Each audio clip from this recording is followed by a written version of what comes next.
강자의 조건, 이런 제목의 책을 보니까 거기에 그 바나나 이야기가 나오는데요.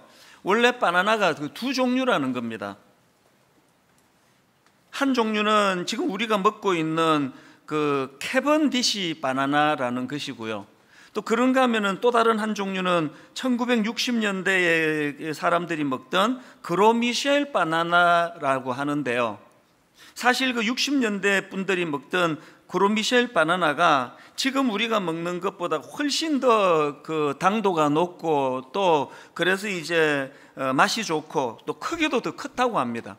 그리고 그 바나나는 껍질도 단단해서 이제 운반이나 보관하는 데도 유리하고 모든 조건이 지금 우리가 먹는 바나나보다 훨씬 좋았는데, 그런데 그 품질 좋은 그로미셸 바나나가 가진 치명적인 문제가 하나 있었는데요.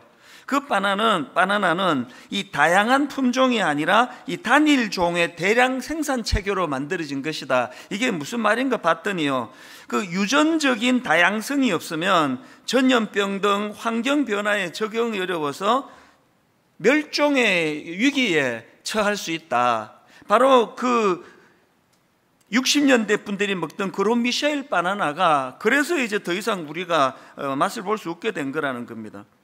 예를 들면은 그 바나나 암으로 불린다고 하는데요, 이 파나마병이라는 이 바나나의 치명적인 전염병이 돌았는데 현재까지도 치료법이 없다는 겁니다. 그래서 불행하게도 1960년대에 그로미셸 바나나 재배를 중단시킬 수밖에 없었고, 그 대안으로 이제 지금 우리가 먹고 있는 캐번디시 바나나가 나왔다. 또 이 캐번디시 바나나도 근원적으로는 비슷한 약점을 가지고 있다. 이제 이런 내용을 책에서 쭉 풀었었는데요. 그러면서 그 책에서 강조하는 게 뭐냐 하니까, 아무리 강하고 유전 조건이 좋은 그 우수한 식물이라 하더라도 그 식물의 종의 다양성이 없으면 그 새로운 질병에 적응할 수 없기 때문에 생존하기가 어렵다는 겁니다. 이걸 왜 그 책에서 이렇게 장황하게 피력했냐 하면은 그 다음 하고 싶은 말 때문이에요. 우리 인간 세계도 마찬가지라는 겁니다. 이 폐쇄적인 그 문화적 순혈주의라는 표현을 들어보셨습니까? 이 폐쇄적 문화적 순혈주의는 왜 위험한가? 그저 자신들한테 익숙하고 자신이 잘하고 있는 것에만 집착하기 쉽고, 또 이런 태도 속에는 다양한 생각이 끼어들 여지가 없기 때문에 이 극단주의로 빠질 위험이 있다는 겁니다. 우리나라는 뭐 단일 민족 뭐 이런 걸 굉장히 자부심을 갖고 강조하는 그런 나라다 보니까 항상 이런 그 폐쇄적인 그 순혈주의에 빠질 위험이 있다는 겁니다. 그러면서 그 책에서 이제 예를 하나 드는데요. 그 싱가포르의 류칸유 전 수상 아시잖아요. 이제 이분이 어느 국제회의에서 그 조지프 나이 하버드 대학교 교수님을 만나는데, 그 하버드 대학교 교수님이 그 류칸유에게 이런 질문을 던졌다고 합니다. 중국이 언제쯤 미국을 추월할 것 같습니까? 류칸유 수상은 중국계 화교 아닙니까? 당연히 팔이 안으로 굽는다고 뭐 중국 편에 서서 이야기할 것 같은데요, 너무나 의외의 말을 하더래요. 이렇게 대답했답니다. 중국이 미국을 추월하는 것은 불가능할 것입니다. 그러면서 설명한 게 굉장히 저에게 여러 가지 생각을 하게 만들었는데요. 이런 설명을 했습니다. 왜 중국이 미국을 추월하는 게 어렵나? 중국의 인적 자원은 13억이지만, 중국 인구를 말하는 거죠. 중국의 인적 자원은 13억이지만 미국의 인적 자원은 70억이기 때문에 그렇습니다. 아니, 우리가 알기로 미국의 인구는 3억 좀 더 넘는데, 아니 무슨 미국의 인적 자원이 70억이라고 그러느냐? 이게 미국의 개방적인 이민 정책을 두고 한 이야기인데요. 사실 여러분 다 아시지만 대통령을 지냈던 오바마도 아버지가 케냐 출신의 이민자 아닙니까? 스티브 잡스 하면은 뭐 그 스마트폰 너무나 창의적인 대명사로 알려진 이 스티브 잡스도 아버지가 시리아 출신의 이민자 아닙니까? 펀드 매니지먼트로 유명한 조지 소로스도 헝가리 이민자 출신 아닙니까? 그래서 이제 이 개방성이 얼마나 중요한가를 그 책에서 이제 설명을 하는데요. 전 세계의 인재를 끌어들이는 힘을 미국이 갖고 있는데, 지금 트럼프 대통령이 들어와 가지고 이제 미국 우선주의, 그래서 이제 이민도 이제는 뭐 이제 가려서 받겠다, 안 받을지도 모르겠다, 이런 것들이 우선 보기에는 이게 좋아 보여도 사실은 이게 굉장히 위험한, 멀리 내다봤을 때는 결코 이게 좋은 정책이 아니다. 많은 전문가들이 이런 이야기를 하고 있지 않습니까? 이런 포용력과 개방성의 중요함을 이제 쭉 제가 책을 읽으면서 묵상을 하다가 보니 마음이 좀 아픈 겁니다. 왜 마음이 아픈가 하니까요, 이건 세속 세계뿐만 아니라 신앙의 영역에서도 그대로 적용이 되거든요. 사실 우리 개신교가 가지고 있는 이 시스템적인 참 중요한 건 다양성을 인정해 주는 거거든요. 로마 카톨릭은 교황을 정점으로 해가지고 강력한 중앙 집권 체제예요. 여기에 반해서 우리 개신교는요, 모든 개교회의 강점과 그 독립성을 인정해주는, 이거는 상상을 초월하는 겁니다. 그래서 여러분, 분당 우리 교회가 이제 1만 수도파서 운동하겠다, 뭐 30교로 나누겠다, 이게 카톨릭 같아서는 불가능해요. 교황청에서 허락을 안 해요. 이게 개신교기 때문에 가능한 거 아닙니까? 30교회로 나누겠다, 뭐 50교회로 나누겠다. 각 개교회의 그 특성과 장점과 다양성을 살려주는, 이게 엄청난 이 장점인데요. 왜 제가 그 책을 읽으면서 마음이 아팠을까요? 이게 시스템적으로는 굉장히 개방적인 것 같은데, 내면을 들여다보면 카톨릭이 요새 훨씬 다양한 목소리를 내는 것 같습니다. 오늘 여러분, 불교, 천주교, 우리 개신교 합쳐가지고 우리가 제일 폐쇄적인 것 같은 느낌이 안 드세요? 이게 조금만 자기가 생각하는 것과 달라지면은 바로 그냥 이거를 막 가차없이 내치고 등을 돌리고 비난하고, 이게 저는 개신교가 지금 제일 심한 것처럼 느껴지고 있는데요. 그래서 마음이 아픈 거거든요. 가장 다양성과 관용의 정신이 많아야 되는, 그래서 종교개혁을 한 우리 개신교가 점점 폐쇄적이 되고 있는 이것이, 이게 방치하기가 지금 어려운 상황 같습니다. 사실 제가 이런 내용을 가지고 말씀을 묵상하다 보니요, 제 어린 시절이 생각이 나는 겁니다. 몇 번 간증을 한 적이 있지만, 저는 고신교단, 장로교 고신교단이라고 하는 굉장히 건강하고 또 보수적인 교단에서 자랐는데요. 그리고 이제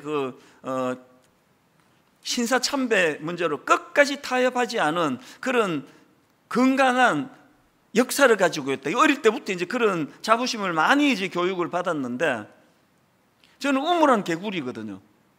한 번도 저는 그 고신교단을 떠나서 신앙생활을 해본 적이 없는데, 그러다가 이제 20대 초반에 미국으로 이민을 갔더니 너무 혼란스러운 겁니다.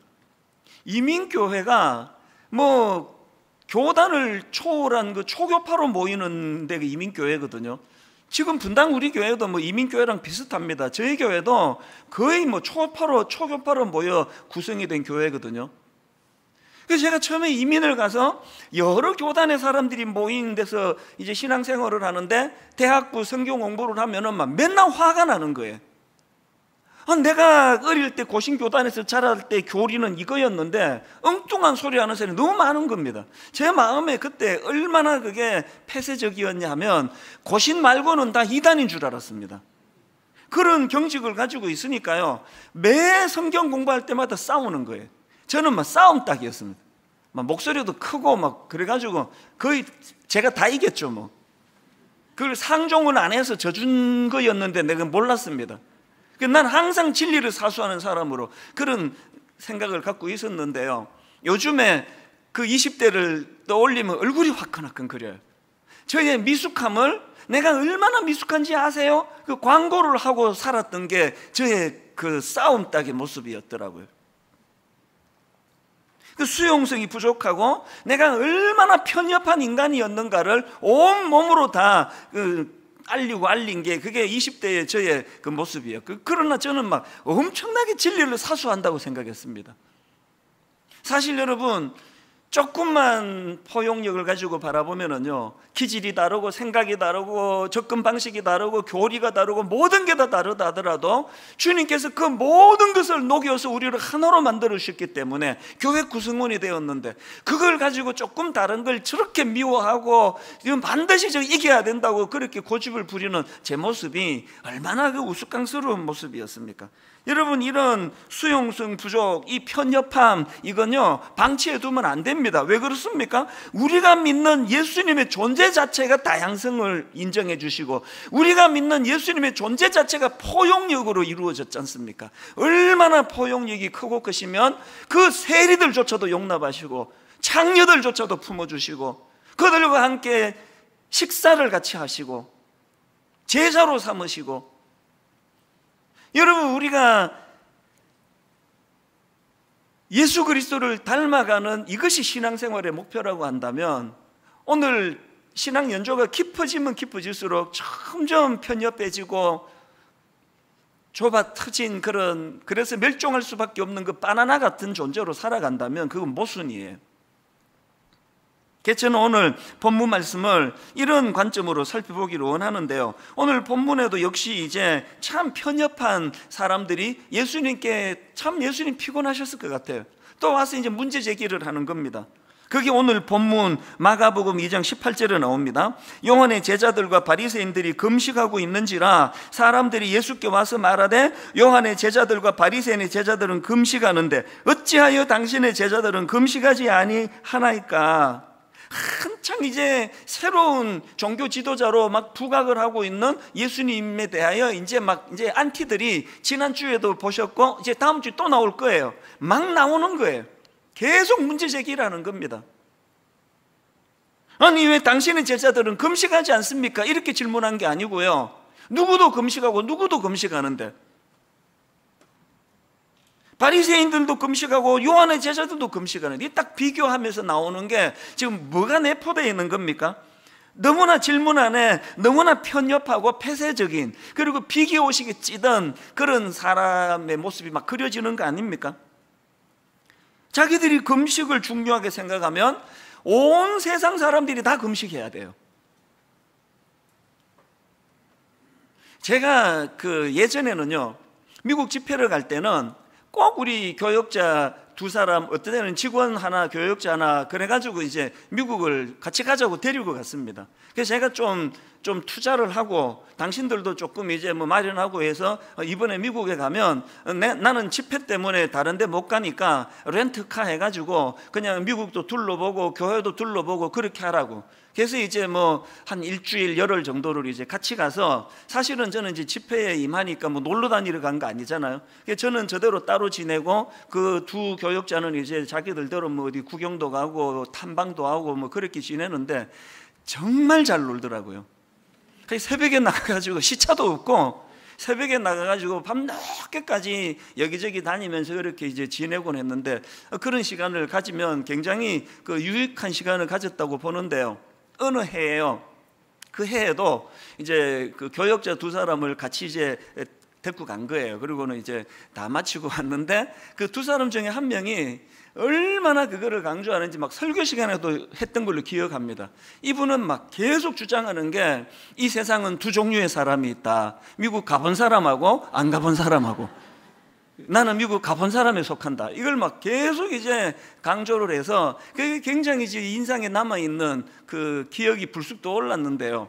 물론 이거는 이제 웃기려고 농담으로 한 그런 이야기지만요, 오늘 본문에서 지금 예수님께 문제를 삼는 그 사람들은 딱 이 종류예요. 자기가 금식에 관심이 있으면 이 세상 신앙생활은 둘밖에 없다. 금식하는 사람하고 금식 안 하는 사람하고.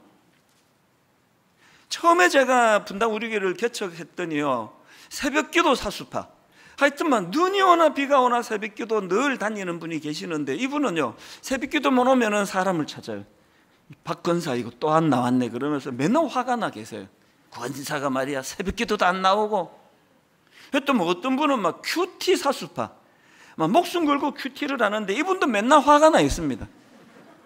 어떻게 예수 믿는다면서 큐티도 안 하느냐고 그러면서.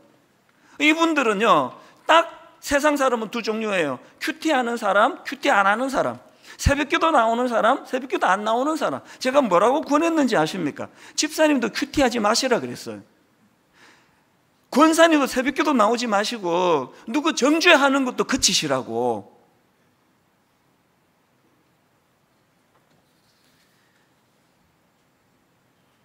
이런 편협한 태도를 가지고 왜 당신의 제자들은 금식을 안 합니까? 그렇게 문제 제기를 해오는 사람들한테 예수님이 세 가지 비유를 들어서 설명을 해주시는데요, 제일 먼저 나오는 게 19절입니다. 예수께서 그들에게 이르시되 혼인집 손님들이 신랑과 함께 있을 때에 금식할 수 있느냐? 신랑과 함께 있을 동안에는 금식할 수 없느니라. 이 말씀의 요지가 뭐냐 하면은 구약에서 그 금식의 여러 의미 중에 하나는 슬픔을 표현하는 거거든요. 예수님의 말씀의 요지가 뭐냐? 제자들은 지금 혼인집 신랑 대신 예수 그리스도를 만난 기쁨에 넘쳐 있는데 너희들이 그 슬픔의 금식을 강요하지 말라는 거예요. 편협된 사람은 주특기가 강요해요. 이런 요지의 말씀을 주시고는 유명한 비유 두 가지를 더 드는데 한 가지를 강조하기 위한 이제 두 비유라고 생각하는데 유명합니다. 21절, 생배 조각을 낡은 옷에 붙이는 자가 없나니 만일 그렇게 하면 기운 새 것이 낡은 그것을 당기어 헤어짐이 더하게 되느니라. 바로 연이어 22절에 다른 또 비유가 나옵니다. 새 포도주를 낡은 가죽 부대에 넣는 자가 없나니 만일 그렇게 하면 새 포도주가 부대를 터뜨려 포도주와 부대를 버리게 되리라. 오직 새 포도주는 새 부대에 넣느니라 하시니라.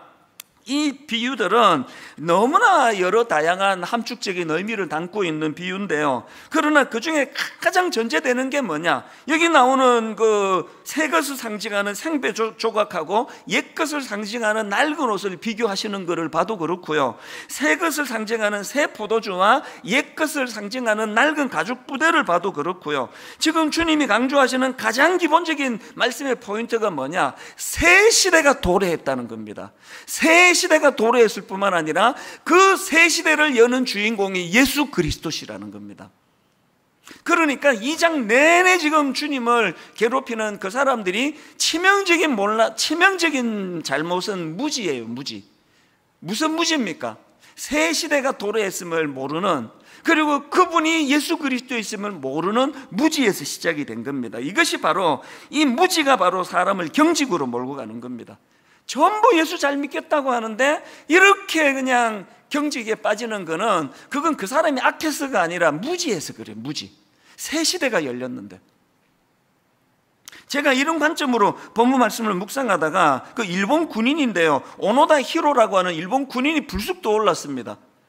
오노다 히로라는 일본 군인은 2차 대전 때 그 필리핀에 참전했던 일본군 장교인데요, 여러분이 다 아시잖아요. 1945년도에 일본이 항복을 하고 전쟁이 끝나지 않습니까? 그런데도 불구하고 이 오노다 히로는 일본이 항복한 뒤에도 전쟁이 끝났다는 사실을 받아들이지 못해가지고, 그래서 무려 필리핀 루방섬에 밀림해서 29년 동안 홀로 지내요. 아니, 말이 29년이지 청춘을 거기에 다 갖다 바친 거 아닙니까?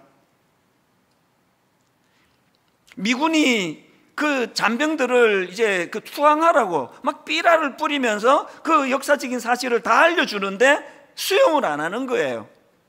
저거 무슨 함정이다, 저거 음모다. 그 새 시대가 도래한 걸 용납을 하지 않으니 이런 끔찍한 경직된 인생을 살 수밖에 없었다는 거 아닙니까? 요한복음 20장에 나오는 도마도 마찬가지입니다. 자, 20장 24절 25절 유명한 내용입니다. 12 제자 중에 하나로서 디두모라 불리는 도마는 예수께서 오셨을 때에 함께 있지 아니한지라 다른 사람들이 그에게 이르되 우리가 주를 보았노라 하니, 도마가 이르되 내가 그의 손에 못자국을 보며 내 손가락을 그 못자국에 넣으며 내 손을 그 옆구리에 넣어보지 않고는 믿지 아니하겠노라. 이 도마의 경직은 어디에서 나온 겁니까? 무지함이에요. 다른 모든 제자들은 부활하신 주님을 만나 새로운 시대를 열어가시는 그 주님으로 인해 감격의 벅참으로 나는 부활하신 주님을 보았다고 그렇게 기뻐하는데 그 기쁨에 동참을 못하는 거예요. 난 그거 안 믿어. 여러분, 우리가 도마의 이런 어리석음을 피하기 위해서는 정말 예수 그리스도 부활하신 주님, 그 주님을 인격적으로 만나야 돼요. 제가 새벽을 이를 악물고 고수하는 것도 내버려두면 경직되는 게 인간이니까 그 경직을 풀어주시는 유일한 대안 되시는 예수 그리스도를, 그분의 말씀을 내가 늘 묵상하고 그분을 인격적으로 저와 교제가 이루어지지 않으면 언제 저도 도마 같은 인간이 될지 모르기 때문에 두려움으로 새벽을 깨우는 거거든요. 그게 좀 더 구체적으로 여러분, 우리가 어떻게 하면은 이런 낡은 신앙생활, 자기도 기쁨이 없고 금식을 하기는 하는데 그들이요 막 그냥 막 일주일에 막 2번씩 금식을 하고, 그 종교적인 행위로서의 금식이 뭐가 기뻤겠습니까? 자기도 그냥 얽매이는 신앙생활을 하고 남들에 대해서도 막 끊임없이 그렇게 문제 제기하는 이런 피곤한 신앙생활을 벗어버리기 위해서는 새 시대를 열어주신 예수 그리스도를 만나야 되는데, 그럼 좀 더 구체적으로 어떻게 하면 우리도 그런 새 시대를 열어주신 주님과 더불어 좀 더 성숙하고 기쁜 신앙생활을 할 수 있을까? 한 3가지 대안을 마련해 봤는데요, 첫 번째 대안이 경직 풀기입니다. 이건 뭐 시종일관 강조하는 겁니다. 경직을 풀어야 됩니다. 22절에서 새 포도주를 낡은 가죽 부대에 넣는 자가 없나니 만일 그렇게 하면 새 포도주가 부대를 터뜨려 포도주와 부대를 버리게 되리라. 오직 새 포도주는 새 부대에 넣느니라 하시니라. 여기서 주님이 말씀하시는 새 포도주의 가장 큰 특징은 발효예요. 발효. 그래서 부피가 팽창하는 거예요.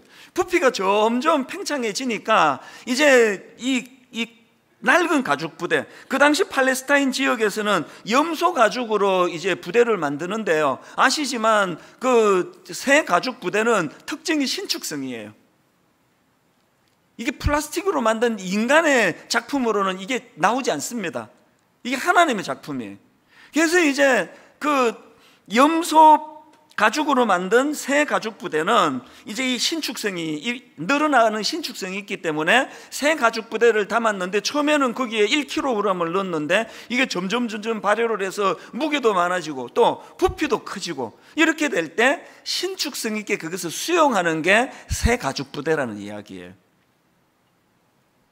낡은 가죽 부대는 자꾸 시간이 지나가면서 경직이 되는 겁니다. 굳어지는 거예요. 그래서 이게 새 가죽 부대가 발효를 하고 부피가 팽창해지면은 거기에 맞추어서 그 유동성 있게 유연하게 대처해야 되는데 경직이 돼 있으니까 이게 신축성이 없으니까 그래서 터져버린다는 겁니다. 사도행전 10장에 보면은요, 이 낡은 가죽 부대와 같이 그렇게 하나님께 경직한 인물이 나오는데 놀랍게도 베드로라는 그 당시 엄청난 지도자입니다. 사도행전 10장 9절부터 여러분 잘 아는 내용인데 한번 들어보십시오. 이튿날 그들이 길을 가다가 그 성에 가까이 갔을 그때에 베드로가 기도하려고 지붕에 올라가니 그 시각은 제6시더라. 그가 시장하여 먹고자 하며 사람들이 준비할 때에 황홀한 중에 하늘이 열리며 한 그릇이 내려오는 것을 보니 큰 보자기 같고 내 귀를 메어 땅에 들이웠더라. 그 안에 땅에 있는 각종 4발 가진 짐승과 기는 것과 공중에 나는 것들이 있더라. 또 소리가 이르되 베드로야 일어나 잡아 먹으라. 이제 하나님 주시는 말씀입니다. 또 소리가 이르되 있으되 베드로야 일어나 잡아 먹으라 하거늘 베드로가 이르되 주여 그럴 수 없나이다. 속되고 깨끗하지 아니한 것을 내가 결코 먹지 아니하였나이다 한데, 이 말씀의 배경이요, 지금 하나님께서 베드로에게 이방인 고넬료를 만나는 것을 권하고 있는 중입니다. 이제 하나님은 새 시대를 열기 원하세요. 이방인들에게도 복음의 문을 활짝 열어가는 과정에서 베드로를 사용하기 원하세요. 그래서 베드로의 고정관념을 깨트리기 위하여 이런 보자기 완성을 보여주시는데요, 못 먹겠다는 거예요. 뭐라고 이야기합니까? 이런 속된 거, 깨끗하지 않은 거 나 못 먹습니다. 여러분, 이게 기가 막힌 게 한번 생각을 해보세요. 지금 율법은 왜 만든 겁니까? 어떻게 해서든 하나님 더 잘 섬기려고 만든 거 아닙니까? 어떻게 해서든 하나님 말씀에 순종하려고 만든 게 율법인데, 지금 유대인 베드로는요, 주님을 사랑하고 순종하기 위해서 만든 율법 때문에 주님 말씀에 지금 불순종하고 있는 겁니다. 제가 기가 막히는 것은 15절 16절이에요. 또 두 번째 소리가 있어 하나님께서 깨끗하게 하신 것을 네가 속되다 하지 말라 하더라. 이런 일이 3번 있은 후 얼마나 경직이 됐으면 얼마나 자기 생각이 막 확고부동했으면, 아니 하나님께서 지금 말씀을 주시는데 네가 잘못 생각한 거다, 3번에 걸쳐서 말씀을 주시는데, 여러분 참 가슴 아픈 건요, 이때 베드로는 초신자 때가 아닙니다. 어마어마한 초대교회 지도자의 자리에 있을 때예요. 뭘 의미합니까? 예수님 당시에 그 종교 지도자들은 어쩌하다 그렇게 경직이 됐습니까? 어떡하다 그렇게 됐냐고요? 분석이 나오지 않습니다. 그게 인간이에요. 시간 지나면 굳어지고, 시간 지나면 경직이 되고, 시간 지나면 고집불통이 되고, 시간 지나면 늘 자기만이 옳고, 내가 금식하면 세상 모든 사람도 다 금식하지 않으면 못 견딜 것 같고, 이런 경직을 풀지 않으면 신앙생활이 진짜 괴물처럼 피곤해집니다. 여러분 마태복음 6장 16절을 보십시오. 금식할 때에 너희는 외식하는 자들과 같이 슬픈 기색을 보이지 말라. 그들은 금식하는 것을 사람에게 보이려고 얼굴을 흉하게 하느니라. 막 끊임없이 사람을 의식하기 시작하는 겁니다. 오늘 여러분이 나는 얼마나 하나님 앞에 경직이 됐는지 모르겠는데요, 그러면요 이거 점검해 보시면 돼요. 경직이 되면 될수록 사람을 의식해요. 사람에게 관심을 갖고, 사람이 뭐라고 생각할까? 하나님이 뭐 이렇게 생각하신 거야, 그건 잘 모르겠고, 사람들 앞에 내 인정을 받아야 되는 거 아닙니까? 그리고 이런 사람들이 갖고 있는 더 치명적인 게 누가복음 18장 11절 12절에 나옵니다. 바리새인은 서서 따로 기도하여 이르되, 하나님이여 나는 다른 사람들 곧 토색, 불의, 간음을 하는 자들과 같지 아니하고 이 세리와도 같지 아니함을 감사하나이다. 그리고 12절에 이 종교적 행위 대단합니다. 나는 1회에 2번씩 금식하고 소득의 11조를 드리나이다. 일주일에 이틀을 구분해 가지고 금식을 하는 종교적인 행위를 하고 있는데, 거기에는 다른 사람들을 멸시하고 함부로 대하고, 이런 금식을 하나님 받으시겠습니까? 리차드 마우라는 그 풀러 신학교 총장 출신인데요, 이분이 쓴 무례한 기독교라는 책을, 저는 그 제목을 가지고 늘 저에게 경고를 삼습니다. 무례한 기독교. 여기서 강조하는 건 이 무분별한 포용주의, 우리 모든 보수적인 교단이 경계하는 거 아닙니까? 무분별한 포용주의하고 독선적 배타주의, 이 양극단이 다 문제라는 겁니다. 무분별한 포용주의, 이 종교 다원아, 진리가 하나님에게만 있나, 이것도 받아들이고 저것도 받아들이고 이것도 받아들이고, 이 무분별한 포용주의는 위험하다, 우리 다 알아요, 보수적인 교단은. 그런데 이거와 똑같이 독선적인 배타주의. 그래서 그 책의 핵심은요, 하나님 앞에서 건강한 확신을 갖는 것 못지않게 예의를 갖추는 게 중요하다는.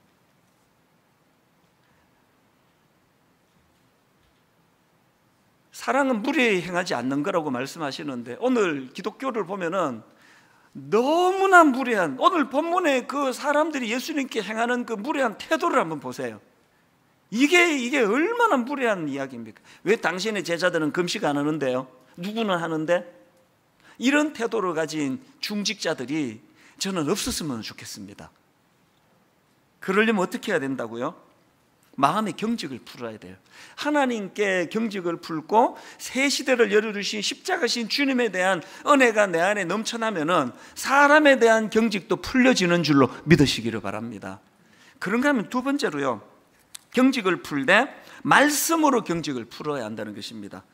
3주 전에 우리가 살펴본 마가복음 2장 1절부터 5절 기억하시죠? 중풍병자를 4사람이 지붕을 뚫고 내려가지고 예수님이 그를 탓하지 않고 이제 고쳐주셨다, 그런 내용의 요지인데요, 이 말씀의 제일 시작이 어떻게 나오는지 아십니까? 그 시작인 마가복음 2장 1절 2절입니다. 수일 후에 예수께서 다시 가버나움에 들어가시니 집에 계시다는 소문이 들린지라 많은 사람이 모여서 문 앞까지도 들어설 자리가 없게 되었는데, 예수께서 그들에게 도를 말씀하시더니, 지금 여러분 그 중풍병자가 뚫고 들어가지도 못할 만큼 사람이 모인 것은요, 예수님의 진리의 말씀을 들으러 온 게 아니에요. 병 고치는 거 구경하러 왔습니다. 그들의 욕구를 너무나 잘 아시는 주님이지만 그들에게 우리에게 중풍병자 고치는 것보다 더 중요하게 생각하신 건 말씀을 전하는 거였습니다. 그리고 지난주 살펴본 마가복음 2장 13절부터 17절도 똑같은 원리예요. 예수님이 세리마태를 부르시고 또 그 죄인들과 함께 식사를 하시고 이런 것들이 그 주 내용인데요, 그 말씀을 다루는 첫 시작이 바로 13절에 나옵니다. 예수께서 다시 바닷가에 나가심에 큰 무리가 나왔거늘 예수께서 그들을 가르치시니라. 예수님의 우선순위를 아시겠죠? 예수님께서는 거두절미하고, 그렇기 때문에요, 여러분 경직을 풀고 싶으세요? 하나님을 향한 경직, 사람을 향한 경직, 그래서 고립된 섬처럼 되어가는 여러분의 그 경직을 깨트리고 싶으세요? 말씀을 받으셔야 돼요. 계속 말씀을 받으셔야 됩니다. 요한복음 8장 47절에 하나님께 속한 자는 하나님의 말씀을 듣나니, 그런가 하면 베드로전서 2장 1절입니다. 그러므로 모든 악독과 모든 기만과 외식과 시기와 모든 비방하는 말을 버리고, 그런데 이 말씀을 권면하면서 이것이 가능하기 위해서 어떻게 해야 되는지 아느냐? 그 다음 2절을 보세요. 갓난 아기들 같이 순전하고 신령한 젖을 사모하라. 말씀을 사모하라는 거예요. 말씀이 우리의 강팍을 깨트리는 능력인 줄 믿으시기를 바랍니다. 말씀이 우리의 악독을 물리치는, 말씀이 우리의 기만과 외식과 우리의 비방하는 말을 멀리하게 만드는 능력인 줄 믿으시기를 바랍니다. 말씀이에요. 그래서 저는요, 병 고치는 은사가 없는 것을 진심으로 저는 감사해요. 뭐 다 저렇게 말하던데가 아니고 진짜예요. 저는 개척 초기는 좀 불편했습니다. 교회를 개척하고 났더니 암 걸리신 분들이 막 엄청 많이 오셔가지고 안수기도 해달라 그러는데 안 나아요. 계속 기도하는데 안 나아요. 그냥 어떤 신령한 목사님은 머리에 손을 얹으면 막 전기가 통하는지 막 뒤로 자빠지고 막 그런다는데 안 나아요. 저는 아무 일도 안 일어나요. 한 번은 밀었어요, 제가. 너무 때리려고. 밀어도 안 넘어지더라고요. 버텨가지고. 그게 참 마음에, 하나님 저에게도 좀 그런 은사를 좀 주시면 좋겠다고 그랬는데요, 요즘에는 제가요, 그런 각종 신령한 은사가 하나도 없는 걸 진짜 하나님께 감사해요. 저는 이 은사도 없고 저 은사도 없어서 죽으라고 말씀밖에는 연구할 수 없잖아요. 말씀으로 승부를 걸어야 되잖아요. 이 말씀 하나를 가지고 승부를 걸어야 되게 만드신 주님을 저는 찬양합니다. 분당 우리 교회는 뭐 그런 막 치유가 일어나고 막 신유 은사가 나타나고 막 금요 기도회 때 아픈 사람이 줄을 서서 나오고 이런 교회 아닙니다. 그 시간에 기도하자는 거예요. 기도하되 말씀 붙들고 기도하자는 거예요. 말씀 안에 그런 치유의 역사가 포함되어 있는 줄 믿기 때문입니다. 말씀 안에 괴팍한 성격이 고쳐지는 능력이 있는 줄 믿기 때문입니다. 말씀 안에 편협하기 짝이 없는, 어릴 때부터 그냥 내가 자란 교단만이 최고라고 생각했던 이 강팍했던 20대의 이찬수 목사를 완전히 바꾸어 놓는 능력이 말씀 안에 있는 줄로 믿으시기를 바랍니다. 말씀이에요. 마지막 세 번째로요, 정말 중요한 것이 뭐냐? 새 포도주가 가진 가능성의 기쁨을 누리자는 겁니다. 아까 제가 새 포도주를 낡은 가죽 부대에 넣을 수가 없는 이유는 새 포도주는 발효해서 팽창해지기 때문이라고 그런 말씀을 제가 드렸는데요, 이걸 가지고 뭐 적용할 수 있는 말씀이 너무나 많지만 오늘은 이거를 바로 우리 주님께서 친히 새 포도주가 되셨고, 주님이 가르치시는 말씀이 바로 새 포도주로 바꾸시는 능력이 될 뿐만 아니라 그렇게 변화된 새 포도주가 우리라는 거예요. 우리는 이제 더 이상 낡은 가죽 부대 아닙니다. 그러면 여러분 여기서 발견할 중요한 메시지가 뭡니까? 처음에 부피가 이만한 걸 집어넣는데 왜 낡은 가죽 부대가 그걸 수용을 못합니까? 팽창하니까요, 발효하니까요, 성장하니까요. 오늘 우리가 그렇게 오래 예수를 믿으면 점점 바리새인이 되고 사람만 의식하고 눈만 떴다면 누구 비판하고 정죄하고 피곤하고 꼬장꼬장하고, 예수 잘 믿는 사람 옆에는 잘 안 갈라 그래요. 막 얼마나 아무것도 아닌 것 같고 막 시비를 잘 거는지. 그런 꼬장꼬장한 사람이었는데 뭐가 변하게 한다고요? 말씀이 그를 변하게 하고, 말씀이 그를 뭘 깨닫게 합니까? 내가 이제 새 포도주가 되었다는 거예요. 내 안에 잠재력을 발견한다는 겁니다. 저는 우리 오부 예배 때 청년들에게 항상 강조하는 게 그거예요.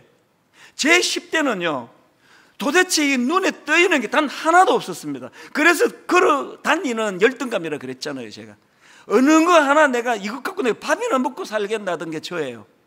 산만하고 고집은 세고 머리는 뭐 그렇게 뭐 보시는 그대로고 뭐 지금도 뭐 암기 뭐 전혀 안 됩니다. 그랬는데 제 10대 때보다 20대가 너무너무 아름다워진 거예요.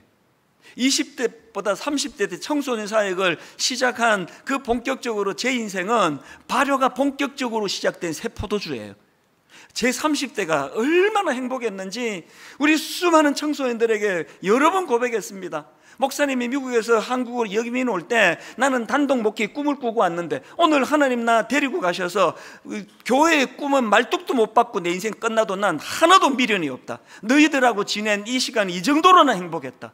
오죽하면은 40대에 교회를 개척하면서 하나님 이제 저를 위한 기쁨은 30대 때 다 찾아먹었고 이후로는 주님께 그냥 드리기만 하겠다. 그렇게 하고 교회를 개척했더니 세상에 분당 우리 교회에 발효가 말로 다 알 수 없는 기쁨으로 저를 엄습한 건 여러분 다 보신 거 아닙니까? 지금부터는 내 인생을. 내 50대는 또 상상을 초월하는 생각지도 못한 1만 순도 파송 운동이라는 이런 놀라운 하나님의 창의력을 주셔서 이 촌놈이 한국교회를 놓고 고민하고 기도하고 참 작은 교회들을 섬길 수 있는 뭐가 없을까를 내내 고민해서 괴로운 시간도 많았지만 이게 저를 타락을 막고 변질을 막는 하나님의 장치였다는 게 가슴 벅차게 감사한 거예요. 그리고 내가 지금 딱 60살 아닙니까? 안 믿어지시죠? 40대인 줄 알았는데 제가 60살이에요. 저는요 60이 되면 사람들이 허무하다 그러고 우울하다 그러고 이제 늙은이로 진입한다 그러고 뭐 그런 친구들 얘기를 뭐 농담이겠지만 가끔 듣지만요 제 60대는 황홀해요. 기대감으로 시작을 합니다. 드디어 이제 50을 넘어 60대로 진입했는데 나의 60대는 얼마나 발효가 풍성한 하나님 은혜로 가득 찰 것인가 너무 기대가 되는 거예요. 이제 1만 수도 파송 운동이 어떻게 열매 맺을 거며 가평 우리 마을이 이제 하나님께서 어떤 아름다운 은혜로 이 동산을 만들어 줄 거며 우리 5 식구 중에요 제일 먼저 일어나는 게 저고요. 꿈이 제일 많아서 잠을 못 이루는 것도 저고요. 저는 그 당연하다 생각합니다. 여러분 애들 보고 자꾸 꿈꾸라 그런 얘기 하지 마세요. 걔들이 뭘 알아서 꿈을 꾸겠냐고요. 발효가 지금 시작될 듯 말 듯한 그 애들한테 꿈은 자기가 꾸어야 되는데 엄마가 꾸어야 되는 거 아닙니까? 아빠가 꾸어야 되는 거 아닙니까? 결론을 이렇게 맺기를 원해요. 오늘 본문에 포도주가 발효되는 그 모습을 보다가 요한복음 2장의 가나 혼인잔치가 생각나 가슴이 터지는 줄 알았습니다. 예수님이 땅에 오셔서 가장 먼저 행하신 기적이 물을 포도주로 바꾸어 주시는 기적. 너무 사소한 거 아닙니까? 인류를 구원하러 오신 그분 입장에서 뭐 남의 잔치집 가가지고 물을 포도주로 바꾸는 게 이게 너무 스케일이 작은 거 아니냐고요. 그게 인간의 시각이에요. 주님은요 포도주가 떨어져 당황해야 하는 그 잔치집에 물을 포도주로 바꾸어 주시고 그것을 내가 표적을 행하여 요한복음 2장 11절 한번 보십시오. 요한복음 2장 11절을 보니까 예수께서 이 첫 표적을 갈릴리 가나에서 행하여 이 표적이 영어 성경으로 사인이에요. 사인. 왜 이게 제가 가슴이 터질 것 같은 감격으로 다가왔는지 아시겠죠? 사람들이 들어가면서 입구에서 손 씻고 난 이제는 이제 구정물 요즘같이 뭐 코로나 바이러스 있으면은 그 손은 바로 버려야 돼요. 수많은 사람들이 손 씻고 남은 항아리에 든 그 구정물 같은 물을 가지고 향기 나는 포도주로 만들어 주시고 이게 사인이래요. 장차 주님이 오셔서 하실 일이 이런 일이래요. 구정물 같은 인생을 향내나는 포도주 같은 인생으로 바꾸어 주시는 이 일을 위하여 내가 이 땅에 오셨다. 이 사인이 처음으로 베풀어 주신 가나 혼인잔치에서 물을 포도주로 바꾸어 준 사건입니다. 결론을 맺습니다. 왜 자꾸 경직이 되는지 아세요? 왜 그 아무것도 아닌 거 붙잡고 그렇게 맨날 남을 피곤하게 하고 시비 걸고 하는지 아세요? 자기 자신 안에 발효가 되는 존재라는 걸 모르기 때문이에요. 오늘 여러분 이 감격을 회복하시기 바랍니다. 이제는요 옛사람들 경직된 것들 굳어진 그 낡은 가죽 부대 같은 것들은 우리를 수용도 못할 창의를 가지고 팽창해 가는 게 저와 여러분인 줄 믿으시기를 바랍니다. 이 믿음을 가지고 자녀들을 교육하시기 바랍니다. 이 믿음을 가지고 자녀들을 바라보면 아직은 발효가 덜 돼서 답답한 면이 있을지 모르지만 갈수록 발효되어 갈수록 향내나는 포도주가 될 줄로 믿으시기를 바랍니다. 저는 오늘 결론은, 원래 저는 이제 말씀을 쭉 맥을 잡고 여기에 맞는 찬양을 이제 고르는 게 제게 즐거움인데요, 오늘 저는 이 찬양을 발견했습니다. 찬송가 302장. 내 주 하나님 넓고 큰 은혜는 저 큰 바다보다 깊다. 너 큰 닷줄을 끌러 깊은 데로 저 한가운데 가보라. 2절에 보니까 왜 너 인생은 언제나 거기서 그 얕은 곳에서 찰싹찰싹 끓이고 사느냐. 그 밑 모르는 깊은 바다 속을 한번 헤아려 보지 않겠느냐. 왜 우리가 이렇게 편협한 그런 기독교라고 그렇게 손가락질 받아야 되느냐고요. 더 깊은 데로 가셔야 돼요. 여러분, 더 발효가 뜨겁게 일어나는, 하나님 내 인생에 개입해 주셔서 나는 이제 더 이상 낡은 가죽 부대가 아닙니다. 나는 이제 하나님 앞에 꿈을 가지고 달려나가는 향내나는 포도주 같은 인생이 되어가고 있는 줄 믿습니다.